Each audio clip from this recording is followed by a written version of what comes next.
ప్రేక్షకులకు నమస్కారం. శ్రీకరం శుభకరం అదృష్టం ఆరోగ్యం ఐశ్వర్యం కార్యక్రమానికి స్వాగతం సుస్వాగతం.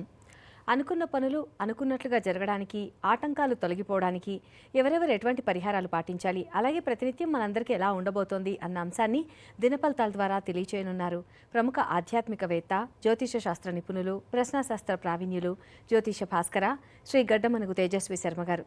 ఇక గురువుగారిని ఆహ్వానించి కార్యక్రమాన్ని ప్రారంభిద్దాం. నమస్కారం అండి గురువుగారు. నమస్కారం అమ్మ. శ్రీ గురు గణేష్ మేధా దక్షిణామూర్తి సహిత శ్రీ బాలా త్రిపురసుందరై నమః. జీ తెలుగు ప్రేక్షకులకు శుభోదయం. గురువుగారు, ఈరోజు కార్యక్రమంలో తెలుసుకోబోయే అంశాల గురించి వివరిస్తారా అండి? అలాగేనమ్మా. ఈరోజు కార్యక్రమంలో కన్యా రాశి వారికి కలిసి వచ్చేటువంటి వారాలు ఏమిటి, అదృష్టాన్ని ఇచ్చేటువంటి రంగులు ఏమిటి, అదృష్టాన్ని ఇచ్చేటువంటి సంఖ్య ఏమిటి, అలానే గాత వారం, గాత తిథి, గాత మాసం ఇవన్నీ ఏమవుతాయి, అలానే ఏ దైవాన్ని పూజించినట్లయితే వీరికి మరింత మెరుగైనటువంటి ఫలితాలు కలుగుతాయి వంటి ఆసక్తికరమైనటువంటి అంశాలతో పాటుగా ప్రత్యేకించి ముఖ్యమైనటువంటి మీటింగ్స్ జరుగుతున్నప్పుడు అందులో ఉండేటువంటి చర్చలు మనకు అనుకూలంగా సాగడానికి గాను ఎటువంటి పరిహారాన్ని పాటించాలి అనే అంశాన్ని ఈరోజు మీ అందరికీ తెలియజేస్తాను. వీటితో పాటుగా ఇన్ని ప్రాణులు ఉండగా చిలక మాత్రమే మాట్లాడగలుగుతోంది, పలుకుతోందిగా చిలక మాత్రమే పలుకగలుగుతోంది, మిగతా ఏ ప్రాణి కూడా పలకలేకపోతోంది. కారణం ఏమిటో తెలియజేసేటువంటి ఒక అద్భుతమైనటువంటి కథను ఈరోజు మీ అందరికి కూడా తెలియజేస్తాను. ఇవన్నీ తెలుసుకోవడానికి ముందుగా యథావిధిగా కార్యక్రమాన్ని పంచాంగంతో ప్రారంభిద్దాం.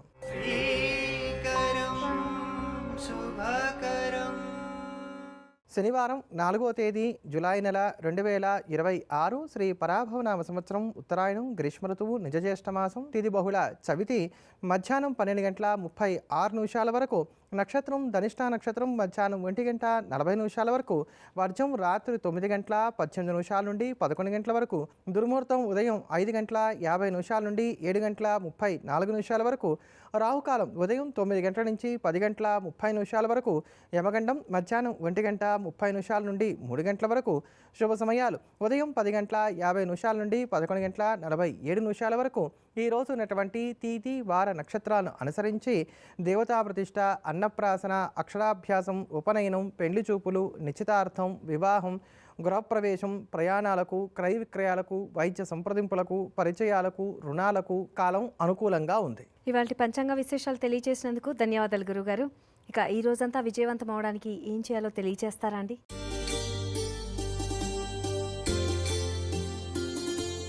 ఈరోజు వినాయకుడిని పూజించడం మంచిది. వినాయకుడికి సింధూరాన్ని సమర్పించి ఒక కొబ్బరికాయ తీసుకొని దానికి కుంకుమ బొట్టు పెట్టండి. కుంకుమ బొట్టు పెట్టి ఈరోజు నేను అనుకున్నటువంటి పని కనుక విజయం కలిగినట్లయితే ఈ కాయను నీకు సమర్పిస్తాను అని చెప్పి వినాయకుడికి నమస్కారం చేసుకోండి. మీరు ఏ పని మీద వెళ్తున్నప్పటికీ కూడా ఈ కొబ్బరికాయను వెంట తీసుకుని వెళ్ళండి. మీ పని అయిన తర్వాత ఈరోజు సాయంకాలం వేళ గుళ్ళో ఈ కొబ్బరికాయని సమర్పించండి. ఒకవేళ బాగా పొద్దుపోయింది, ఆలస్యమైంది అనుకున్నట్లయితే రేపటి రోజున ఈ కొబ్బరికాయను వినాయకుడికి సమర్పించండి. చక్కటి ఫలితాలని అందుకుంటారు. ధన్యవాదాలు గురువుగారు. ఈరోజుకున్న విశిష్టతల గురించి వివరిస్తారా అండి?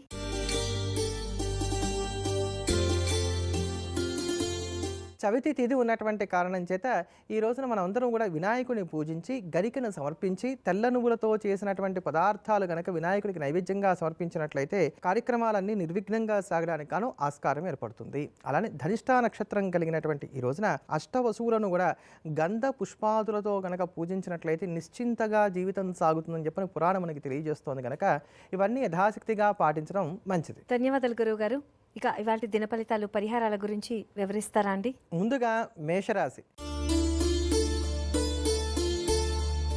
మేషరాశిలో ఉన్నటువంటి స్త్రీ పురుషులకి ఈరోజు హడావిడి ఎక్కువగా ఉంటుంది, ప్రశాంతత తక్కువగా ఉంటుంది. కానీ పనుల్లో విజయాన్ని సొంతం చేసుకోగలుగుతారు. ఉపయోగపడేటువంటి చర్చలు ఉంటాయి. ఆర్థిక విషయాలు అనుకూలంగా ఉంటాయి. వృత్తి, ఉద్యోగ, వ్యాపారాల పరంగా మీరు కోరుకునేటువంటి వెసులుబాటు లభిస్తుంది.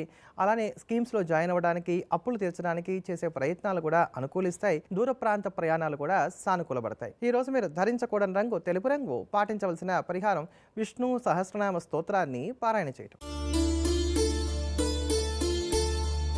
వృషభ రాశిలో ఉన్నటువంటి స్త్రీ పురుషులు కొంచెం కోపాన్ని కలిగి ఉంటారు. ప్రతి దాంట్లో కూడా వేగాన్ని కూడా ఎక్కువగా కలిగి ఉంటారు. నిర్ణయాలు ఫటాఫట్గా తీసుకోవడానికి అవకాశాలు అనేటువంటివి ఏర్పడుతున్నాయి. అలానే వృత్తి, ఉద్యోగ, వ్యాపారాల పరంగా ఆటుపోట్లు లేకుండానే ఈ రోజంతా సాధారణంగా సాగిపోతుందని చెప్పుకోవచ్చు. ఒకవేళ ఎక్కడన్నా ఏమైనా ఇబ్బందులు ఉన్నా, ఒకవేళ ఎక్కడన్నా ఏమైనా ఆటుపోట్లు ఉన్నా వాటిల్లో కూడా మీదే పైచేయిగా కొనసాగుతుందని చెప్పవచ్చు. ఇష్టమైనటువంటి ఆహారాన్ని స్వీకరిస్తారు. నేటి సాయంత్రం ఆహ్లాదకరంగా గడుపుతారు. ఈ రోజు మీరు ధరించకూడని రంగు పసుపు రంగు. పాటించవలసిన పరిహారం ఆదిత్య హృదయ స్తోత్రాన్ని పాటించటం. మిథున రాశిలో ఉన్నటువంటి స్త్రీ పురుషులకు ఆదాయ వ్యయాలు రెండు కూడా సమానంగా ఉంటాయి. చక్కటి గౌరవ మర్యాదలు కలిగి ఉంటారు. గుడ్విల్ని పెంచుకునేటువంటి ప్రయత్నం చేస్తారు. కోచింగ్స్లో జాయిన్ అవుతారు. విహారయాత్రలు వినోద కార్యక్రమాలతోటి ఈ రోజునంతా చాలా వరకు కూడా ఇష్టమైనటువంటి రీతిలో గడిపేటువంటి ప్రయత్నం చేస్తారు. భార్యాభర్తల మధ్యలో ఉండేటువంటి స్పర్ధలు తొలగిపోవడానికి అవకాశాలు ఏర్పడుతున్నాయి. అలానే పరిచయాలు బాగా పెరుగుతాయి. ఈ రోజు మీరు ధరించకూడని రంగు నీలం రంగు. పాటించవలసిన పరిహారం నృసింహ కరావలంబ స్తోత్రాన్ని పాటించడం. కర్కాటక రాశిలో ఉన్నటువంటి స్త్రీ పురుషులకు ఈరోజు 3 గ్రహాలు జన్మంలోనే ఉండటం, అలానే అష్టమంలోని చంద్రరాహుల యొక్క యుతి, ద్వితీయంలో ఉన్నటువంటి కేతువు, వ్యయంలో ఉన్నటువంటి రవి, ఇలా చూసుకున్నప్పుడు అనేక గ్రహాలు ప్రతికూలంగా ఉన్నటువంటి కారణం చేత రోజువారీ పనులకు పరిమితం అవటం అనేది మంచిది. కారణం లేనటువంటి వివాదాలు ఉంటాయి, ఊహించినటువంటి ఖర్చులు ఉంటాయి, నిందలు ఉంటాయి, అవరోధాలు ఉంటాయి పనుల్లో. అదే ప్రకారంగా ఎదుటివారిని అపార్థం చేసుకోవడానికి కూడా అవకాశాలు ఎక్కువగా ఉన్నాయి. ఇలా ప్రతి దాంట్లోనూ కూడా చుక్కెదురుగా సాగేటువంటి కాలం కనుక అయినంత వరకు రిస్క్ లేనటువంటి పనుల మీద మాత్రమే దృష్టిని సారించండి. ఈరోజు మీరు ధరించకూడని రంగు కాఫీపొడి రంగు. పాటించవలసిన పరిహారం నవగ్రహ స్తోత్రాన్ని పాటించడం. గురువుగారు, ఏవైనా ముఖ్యమైన చర్చలు మీటింగ్లు జరుగుతున్నప్పుడు అక్కడి సంభాషణలు మనకు అనుకూలంగా ఉండాలంటే ఎటువంటి పరిహారాన్ని పాటించాలో తెలియజేస్తామన్నారు. వివరిస్తారా అండి? తప్పకుండానమ్మా. ఈ పరిహారం ముఖ్యంగా ఎవరికంటే గనక హెచ్ఆర్గా ఇట్లా జాబ్స్ చేస్తూ ఉంటారు చూసారండి, వాళ్ళకి బాగా పనిచేస్తుంది. ఎందుకంటే ముఖ్యమైన మీటింగ్స్ ఏవో ఉంటూ ఉంటాయి. వాటిల్లో వీళ్ళకి అనుకూలంగా ఉండేటువంటి సంభాషణలు ఉండాలి, వీళ్ళ మీదకి ఏ ఇబ్బందులు రాకుండా ఉండేటువంటి చర్చలే ఉండాలి కదా. కనుక వాళ్ళకి ఇవి బాగా పనిచేస్తాయి. కనుక ఎక్కడైనా సరే, ఏదైనా సరే, ఇప్పుడు పిల్లనిచ్చుకునేటువంటి చోటు ఉంది, పిల్లవాడిని ఇచ్చుకునేటువంటి చోటు ఉంది, పెళ్లి ముచ్చట్లు జరుగుతున్నాయి, ఆ పెళ్లి మాటలు మనకు అనుకూలంగా సాగాలి. ఇట్లాంటి చర్చలు ఎక్కడైనా సరే, ఒక మీటింగ్ జరుగుతోంది, అక్కడ జరుగుతున్నటువంటి ఆ సంభాషణలన్నీ కూడా మనకు అనుకూలంగా సాగాలి, మనం గెయిన్ అవ్వాలి, మనం సక్సెస్ అవ్వాలి, మనం లాభపడాలి అనుకున్నప్పుడు ఈ పరిహారాన్ని పాటించండి. దీనికి ఏమి తిథులతోటి, వారాలతోటి, నక్షత్రాలతోటి దేంతో పని లేదు. ఎందుకంటే ఆ మీటింగ్స్ ఎప్పుడు ఉంటాయో తెలియదు కదా. కనుక అక్కడికి వెళ్ళేటప్పుడు మీరు చేయవలసిందల్లా ఏంటంటే కనుక 11 తెల్ల గురువింద గింజలు తీసుకొని వెళ్ళండి. 11 తెల్ల గురువింద గింజలు. సాధారణంగా గురువింద గింజలు మీకు దొరికేటువంటి మార్కెట్లో ఎర్రవి దొరుకుతాయి, కానీ ఎర్రటివి కాకుండా తెల్లవి తీసుకోవాలి.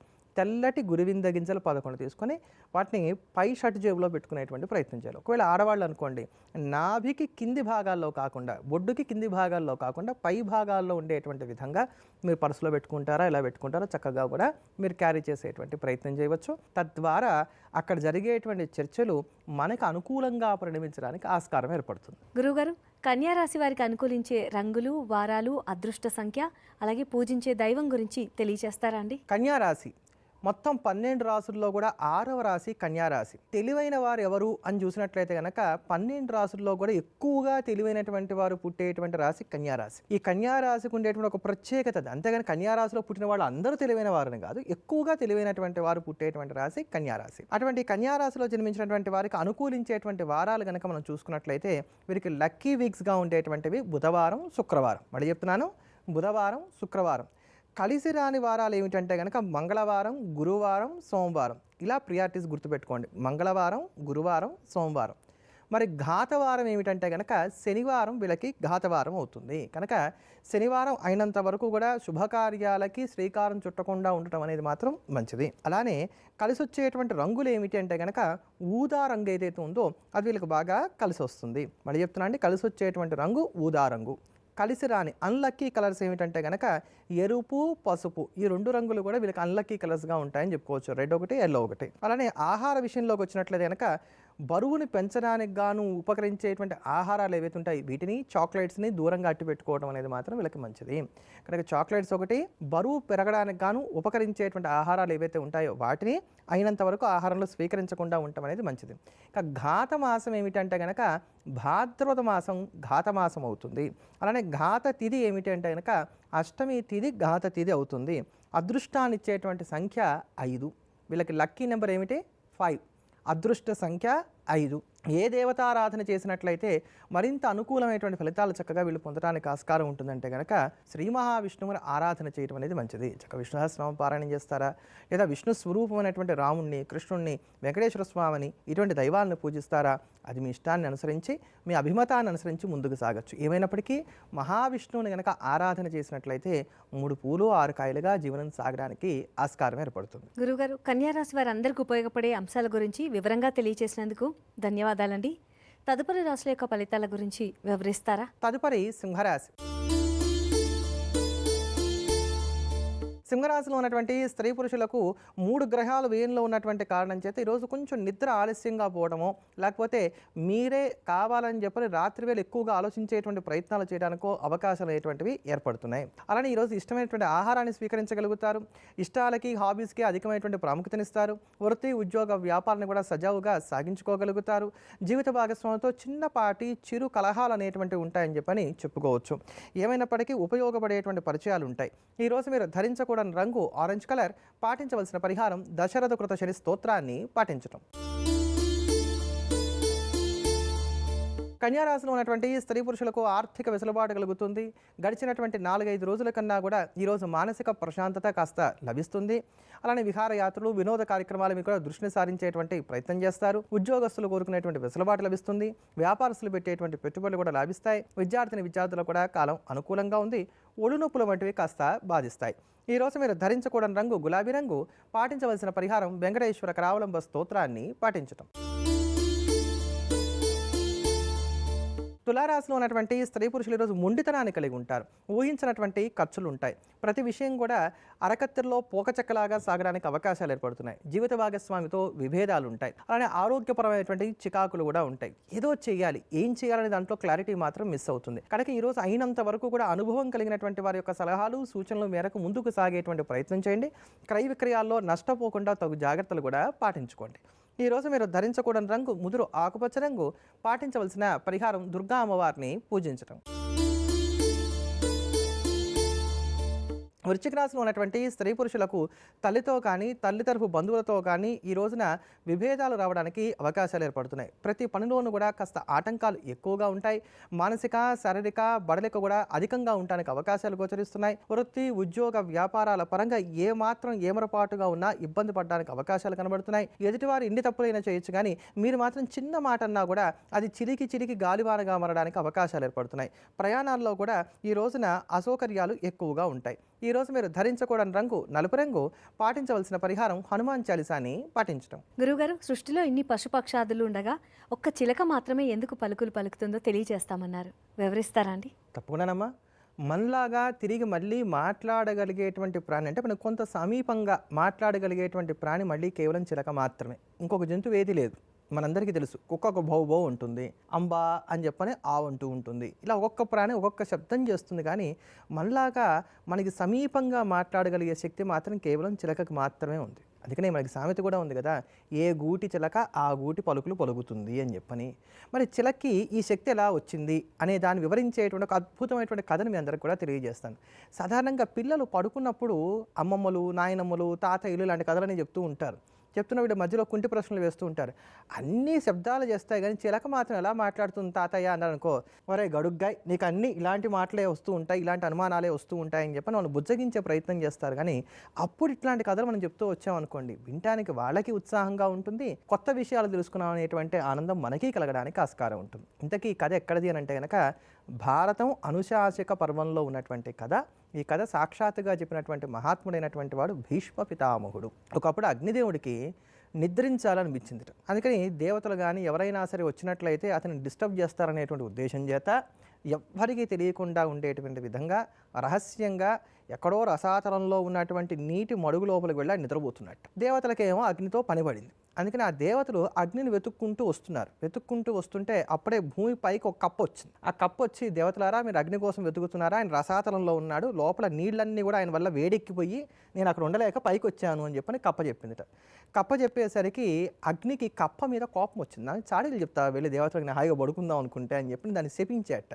నీ నేలకి వెనక్కి తిరుగుతుంది, నీకు మాటలు రాకుండుగాక అని చెప్పని దాన్ని శపించేట. సరే, దేవత సంతోషపడ్డారు, ఎందుకంటే దేవతలకు సహాయం చేస్తుంది కదా. దేవతల దగ్గర ఉండేటువంటి ఒక గొప్ప గుణం ఏంటంటే కనుక మనం ఏం చేసినా సరే తిరిగి వెంటనే ప్రత్యుపకారం చేస్తారు. అందుకని మనం ఒక పువ్వు దేవుడికి పెట్టామంటే పలానా ఫలితం అని చెప్పడం గల కారణాలు ఇవ్వనమాట. ఏం చేసినా సరే దేవతలకి తిరిగి మళ్ళీ దాని నుంచి ప్రత్యుపకారాన్ని మనం పొందుతాం అనమాట. అప్పుడు ఆ కప్పకి వాళ్ళు వరం ఇచ్చారు, సరస్వతీం బహువిధాం యూయు ముచ్చారస్యత. నీకు నేలకు వెనక్కి తిరిగి ఉన్నప్పటికీ కూడా నువ్వు రకరకాలైనటువంటి శబ్దాలు చేయగలుగుతావు అన్నారు. అందుకనే కప్ప ఏమంటుంది, బెకబెక అంటూ ఉంటుందన్నమాట. అంతేగాక మరిన్ని అద్భుతమైన వరాలు ఇచ్చారు. నీవు బిలంలో ఉన్న ఆహారం లేకుండా ఉండేటువంటి స్థితిలో ఉన్న అక్కడ కూడా నువ్వు ప్రాణాలతో జీవించగలుగుతావు.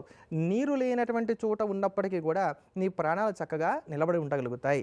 రాత్రి వేళ కూడా సంచారం చేయగలిగేటువంటి శక్తి నీకు అనుగ్రహిస్తున్నావు అని చెప్పని ఒక్క శాపం అగ్నిస్తే ఎన్ని వరాలు దేవతలు ఇచ్చారో చూడండి. ఇన్ని వరాలు మిగతా దేవతలందరూ కూడా ఆ కప్పకిచ్చారట. ఇచ్చి దాని తర్వాత మళ్ళీ అగ్ని ఎక్కడికి వెళ్ళాడా అని వెతుకుతూ ఉంటే ఒక ఐరావతం లాంటి ఒక పెద్దదైనటువంటి ఏనుగు కనబడింది. ఆ ఏనుగు అందిట ఆయన వెళ్ళి రావి చెట్టులో దాక్కుని ఉన్నాడని చెప్పిందిట. అప్పుడు మళ్ళీ అగ్నికి కోపం వచ్చింది. ఆ అగ్ని ఏం చేశాడు ఈసారి, శశాప జ్వలన సర్వాన్ విరతాన్ క్రోధమూర్ఛిత ప్రతీప భవతాం జిక్వ భవత్రీతి. ఆయన క్రోధమూర్ఛితుడయ్యారు, అంటే విపరీతమైనటువంటి ఆవేశం వచ్చేసింది అనమాట. ఆ ఆవేశంలో ఆయన ఏం మాట్లాడుతున్నారో తెలియనంత ఆవేశం కలిగి మొత్తం ఏనుగు జాతినే శపించాట. ఏమని, మీకు కూడా నేలకు వెనక్కి తిరిగి ఉంటుంది అని చెప్పని వాటిని కూడా శపించాట. అప్పుడు ఆ దేవతలు ఏం చేశారంటే ఏనుగుకి మళ్ళీ వరాలు ఇచ్చారు. ఏం వరం ఇచ్చారంటే, నీకు నేలకు వెనక్కి తిరిగి ఉన్న అన్నిటినీ భక్షించగలుగుతావు, అన్నీ తినగలుగుతావు, హాయిగా ఆస్వాదించగలుగుతావు అని. అందుకనే బండెడు చెరుగడ్డలు వేసినా హాయిగా తినగలిగే శక్తి ఏనుగు మాత్రమే ఉంది, ఇంకా దేనికి లేదు. అంతేగాక దానికి ఇంకో అద్భుతమైనటువంటి వరం కూడా ఇచ్చారు. నీ యొక్క ఘీంకారం ఏదైతే ఉంటుందో అది అద్భుతంగా ఉంటుందని అన్నారు. దాని నుంచి కొన్ని స్వరాలు కూడా వస్తాయనేటువంటి వరాన్ని కూడా ఇచ్చారు. అందుకని చెప్పని ఇప్పుడు మనకి స రి గ మ ప అనేటువంటి వాటిలో ఒక స్వరం ఏనుగు నుంచే పుట్టడానికి గల కారణం అదయిందనమాట. అలా దేవతలు ఒక అద్భుతమైనటువంటి వరాన్ని ఏనుగుకి ఇచ్చారన్నారు. ఇప్పుడు చూడండి, ఏనుగుకి ఘీంకారం ఎలా వచ్చింది, కప్ప బెకబెకామని ఎందుకు అంటుంది, ఇవన్నీ కూడా మనకి ఇందులో తెలుస్తూ వస్తున్నాయి. అప్పుడు మళ్ళీ వీళ్ళు అశ్వత్థ వృక్షం రావి చెట్టు దగ్గరికి వెళ్తున్న దాన్ని గమనించి అగ్ని అందులో నుంచి బయలుదేరి ఒక జమ్మి చెట్టులోకి వెళ్ళి దక్కున్నట్టు. ఇప్పుడు చిలకొచ్చింది. ఈ చిలకొచ్చి దేవతలకి అగ్ని ఫలానా చోటు ఉన్నాడు అని చెప్పింది. అగ్ని కోపం వచ్చి మళ్ళీ చిలకను కూడా శపించాట, నీకు మాటలు రాకుండుగాక అని చెప్పాను. కానీ దేవతలు జాలిపడి చిలక వంక చూసి శశాప శుకం అగ్నిస్తు వాగ్విహీనో భవిష్యతి, నీకు మాటలు రాకుండా ఉంటాయి అనేటువంటి మాట అగ్నిభట్టారకుడు చెప్పినా బాలాప్యేవ ప్రవృద్ధస్య కలం అవ్యక్తం అద్భుతం అంటూ నీకు అద్భుతమైనటువంటి మాటలు కలుగుతాయని దేవతలు వరం ఇచ్చారు. నువ్వు చిన్న చిన్నగా మాట్లాడతావు, ముద్దు ముద్దుగా మాట్లాడతావు. నీ మాటలు ఎంత ముద్దుగా ఉంటాయనంటే పిల్లల మాటలు పెద్దలకి ఎంత హాస్యాస్పదంగా ఎంత రుచిగా ఉంటాయో నీ మాటలు కూడా అంతే మధురంగా అద్భుతంగా ఉంటాయని దేవతలు వరం ఇచ్చారు. ఇప్పుడు కూడా మనం చూస్తూ ఉంటాం కదా, చిన్నపిల్లలు వచ్చి రాని మాటలతో గనక తాత తాత అంటున్నారు అనుకో, ఏదో ఇంకొకసారి అను అని అంటాడు. అదే అద్భుతంగా ఉండదు, స్పష్టంగా ఉండదు, కానీ ఒక ముద్దు, ఒక మురిపం, ఒక ముచ్చట. అలానే చిలక మాటలు కూడా అంత అద్భుతంగా అంత తీయగా ఉంటాం గల కారణం అదనమాట. అందుకని చిలకకి మనం రామ అని నేర్పామనుకోండి, రామా రామా అంటుంది, మళ్ళా స్పష్టంగా ఏం రామా అనదు. కానీ దాని యొక్క మాట మధురంగా ఉండడానికి గల కారణం ఇది. తర్వాత మళ్ళీ దేవతలు వెళ్ళారు, అగ్నిని సమీపించాడు, అగ్ని వాళ్ళకి కావాల్సిన పని చేసి పెట్టాడు. ఇదంతా పక్కన పెడితే ఇన్ని ప్రాణులున్నా కూడా చిలక మాత్రమే చక్కటి పలుకులు ఎందుకు పలకగలుగుతోంది అంటే దానికి వెనకాల ఉన్నటువంటి కారణం ఇదనమాట. ఇలా మనం ఓపిక్గా మనకు ఉన్నటువంటి వాంగ్మయాన్ని తరచి చూడాలే కానీ లభించనటువంటి కథని ఏది కనబడదండి. పిల్లలు నోట్లో వేలు ఎందుకు వేసుకుంటారు, దానికి కూడా కథ ఉంటుంది. అలానే ప్రతిధ్వని ఎలా పుట్టింది, ఇలా ప్రతి దానికి కూడా ఒక రీజన్ అనేటువంటిది, ఒక కథ అనేటువంటిది, ఒక వృత్తాంతం అనేటువంటిది మనకు ఉన్నటువంటి ఇతిహాసాల్లో పురాణాల్లో చాలా స్పష్టంగా మనకు కనబడతాయి. గురువుగారు, చిలకకి మాటలు ఎలా వచ్చాయని తెలియజేసే కథని వివరంగా తెలియజేసినందుకు ధన్యవాదాలండి. తదుపరి రాశుల యొక్క ఫలితాల గురించి వివరిస్తారా? తదుపరి ధనుస్సు రాశి. ధనుసు రాశిలో ఉన్నటువంటి స్త్రీ పురుషులు చక్కటి గౌరవ మర్యాదలను కలిగి ఉంటారు. నూతన ఉద్యోగ ప్రయత్నాలు మరింతగా ముమ్మరం చేస్తారు. బంధుమిత్రులతో కలిసి ఆనందంగా కాలక్షేపం చేస్తారు. పర్ఫ్యూమ్స్ యొక్క వినియోగం పెరుగుతుంది. ఆరోగ్య సూత్రాలు పాటించేటువంటి ప్రయత్నం చేస్తారు. అలానే ఈరోజు మీరు తీసుకునేటువంటి నిర్ణయాలతో ఏకీభవించేటువంటి వారి సంఖ్య కూడా కాస్త ఎక్కువగానే ఉంటుంది. మొత్తం మీద పెద్దవైనటువంటి ఆటుపోట్లు ఏవీ లేకుండా గడిచినటువంటి 2 రోజుల కన్నా కూడా ఈ రోజు ఉన్నటువంటి కాలం చాలా ఆహ్లాదకరంగా సాగుతుంది. ఈరోజు మీరు ధరించకూడని రంగు ఎరుపు రంగు, పాటించవలసిన పరిహారం కాలభైరవ అష్టకాన్ని పాటించడం. మకర రాశిలో ఉన్నటువంటి స్త్రీ పురుషులకు ఈరోజు ఊహించినటువంటి ఖర్చులు ఉంటాయి, ఊహించినటువంటి వివాదాలు ఉండడానికి అవకాశాలు ఏర్పడుతున్నాయి. ఇంట బయట ఒత్తిడితో కూడుకున్నటువంటి వాతావరణం ఉంటుంది. ఇట్టే అలసిపోతారు. అలానే తేలిగ్గా జీర్ణమయ్యేటువంటి ఆహారాన్ని కనుక స్వీకరించకపోతే కూడా చికాకులు రావడానికి అవకాశాలు ఏర్పడుతున్నాయి. ఆధ్యాత్మిక చింతన కలిగి ఉంటారు. రోజువారీ పనులే అయినప్పటికీ కూడా మీరు బాగా బోర్గా ఫీల్ అవ్వడానికి, ఇబ్బంది పడడానికి ఈ రోజున అవకాశాలు కాస్త ఎక్కువగా ఉన్నాయి. ఈ రోజు మీరు ధరించకూడని రంగు చిలక ఆకుపచ్చ రంగు, పాటించవలసిన పరిహారం లక్ష్మీ కవచ స్తోత్రాన్ని పాటించడం.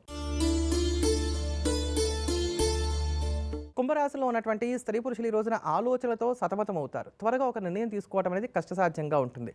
రహస్య సమాచారాన్ని అందుకుంటారు. శుభవార్తలను కూడా అందుకోవడానికి అవకాశాలు ఏర్పడుతున్నాయి. శుభకార్యాల్లో కూడా పాలు పంచుకోగలుగుతారు. వాహన యోగాన్ని కలిగి ఉంటారు. ఇంటిని అందంగా అలంకరించుకుంటారు. ఇంట్లో కన్నా బయట ఆహారాన్ని ఎక్కువగా స్వీకరించడానికి ఈ రోజున అవకాశాలు ఉన్నాయి. సంతానానికి ఏం కావాలో తెలుసుకొని వాటిని సమకూర్చేటువంటి ప్రయత్నం చేస్తారు. విద్యార్థులకు కూడా కాలం అనుకూలంగా ఉంది. వృత్తి, ఉద్యోగ, వ్యాపారాన్ని కూడా సజావుగా సాగించుకోగలుగుతారు. ఈ రోజు మీరు ధరించకూడని రంగు బూడిద రంగు. పాటించవలసిన పరిహారం హనుమాన్ చాలీసాని పాటించడం. మీనరాశిలో ఉన్నటువంటి స్త్రీ పురుషులు అనుకునేది ఒకటి, జరిగేది మరొకటిగా ఉంటుంది. వృత్తి, ఉద్యోగ, వ్యాపారాల పరంగా కూడా ఒత్తిళ్లు బాగా పెరగడానికి అవకాశాలు ఏర్పడుతున్నాయి. ఊహించినటువంటి ఖర్చులు ఉంటాయి. ఆర్థిక విషయాల్లో చాలా జాగ్రత్తగా ఉండాలి. అప్పు చేయడం, అప్పు తీసుకోవడం, తాకట్లు పెట్టడం ఇటువంటి వాటన్నిటి కూడా దూరంగా ఉండకపోతే కనుక ఇబ్బంది పడడానికి అవకాశాలు ఏర్పడుతున్నాయి. ప్రయాణాలు కూడా అలసటకి గురి చేస్తాయని చెప్పుకోవాలి. అలానే ఈరోజు ఏ నిర్ణయం తీసుకుందాం అనుకున్నా కూడా దానికి ఏదో ఒక చికాకు లేదా ఏదో ఒక అడ్డంకి అనేటువంటిది మాత్రం ఏర్పడుతూనే ఉంటుంది. ఈరోజు మీరు ధరించకూడని రంగు వంకాయ రంగు. పాటించవలసిన పరిహారం దశరథ కృతశరి స్తోత్రాన్ని పఠించడం. గురుగారు, ఇవాళ కార్యక్రమంలో దినఫలితాలతో పాటు చిలకకి మాటలు ఎలా వచ్చాయని తెలియజేసే కథని వివరించినందుకు ధన్యవాదాలండి. ధన్యవాదాలమ్మా. ఎల్లప్పుడూ దేశాన్ని ప్రేమిద్దాం, దైవాన్ని స్మరిద్దాం. స్వస్తి. ఇదండి ఇవాళ శ్రీకరం శుభకరం అదృష్టం ఆరోగ్యం ఐశ్వర్యం కార్యక్రమం. రేపటి కార్యక్రమంలో మరిన్ని అంశాలతో మళ్ళీ కలుసుకుందాం. అందాక సెలవు మరి. నమస్కారం. జ్యోతిష సలహాలకై గడ్డమణుగు తేజస్వి శర్మ గారిని సంప్రదించాల్సిన ఫోన్ నంబర్లు 9390199390 9391116634.